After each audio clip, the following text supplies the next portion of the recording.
அன்னை தகவல் சேனலில் இன்றைக்கி என்ன பார்க்க போகிறோம் அப்படின்னா, யூனியன் பப்ளிக் சர்வீஸ் கமிஷன் இபிஎஃப்ஓவில் பணி அப்படின்னு சொல்லியிருக்காங்க.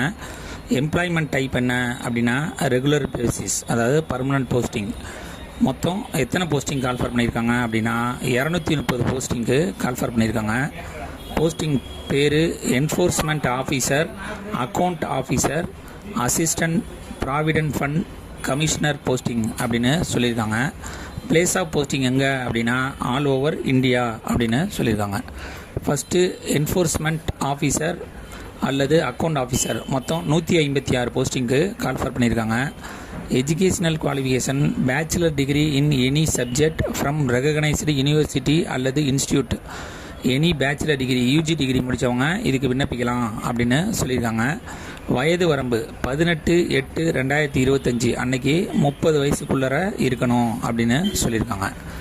Second assistant provident fund commissioner 74 போஸ்டிங்க்கு கால்ஃபர் பண்ணியிருக்காங்க. பேச்சுலர் டிகிரி அதாவது எனி யூஜி டிகிரி படித்தவங்க இதுக்கு விண்ணப்பிக்கலாம். ரெகக்னைஸ்டு யூனிவர்சிட்டி அல்லது இன்ஸ்டியூட்டில் படிச்சிருக்கணும் அப்படின்னு சொல்லியிருக்காங்க. முன்னுரிமை யாருக்கு தராங்க அப்படின்னா டிப்ளமோ இன் கம்பெனி லா முடித்தவங்க, லேபர் லா முடித்தவங்க, பப்ளிக் அட்மினிஸ்ட்ரேஷன் முடித்தவங்க இதுக்கு விண்ணப்பிக்கலாம் அப்படின்னு சொல்லியிருக்காங்க.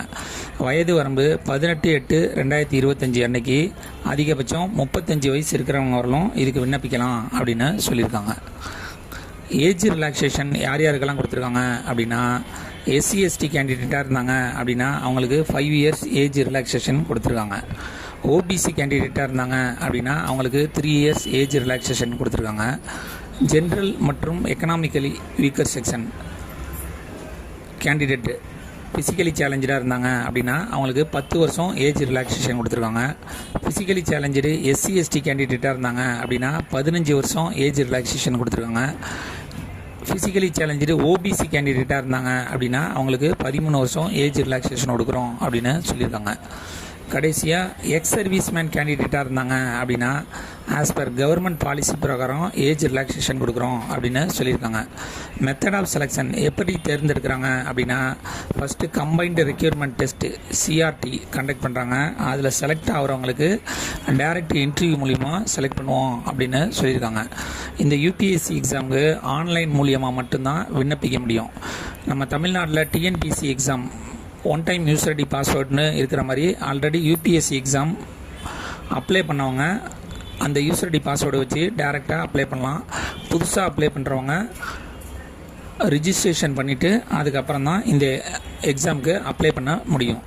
அப்ளிகேஷன் ஃபீஸ் என்ன கொடுத்துருக்காங்க அப்படின்னா பெண்கள், எஸ்டி/எஸ்சி, எக்ஸ் சர்வீஸ்மேன், ஃபிசிக்கலி சேலஞ்சு கேண்டிடேட்டாக இருந்தாங்க அப்படின்னா அவங்களுக்கு ஆன்லைன் எக்ஸாமினேஷன் ஃபீஸுங்கிறது கிடையாது. இதுவே அதர் கேண்டிடேட்டாக இருந்தாங்க அப்படின்னா ஆன்லைன் எக்ஸாமினேஷன் ஃபீஸு 25 அப்படின்னு சொல்லியிருக்காங்க. ஆன்லைன் மூலியமாக பணம் கட்டணும் அப்படின்னு சொல்லியிருக்காங்க. விண்ணப்பிக்க கடைசி நாள் 18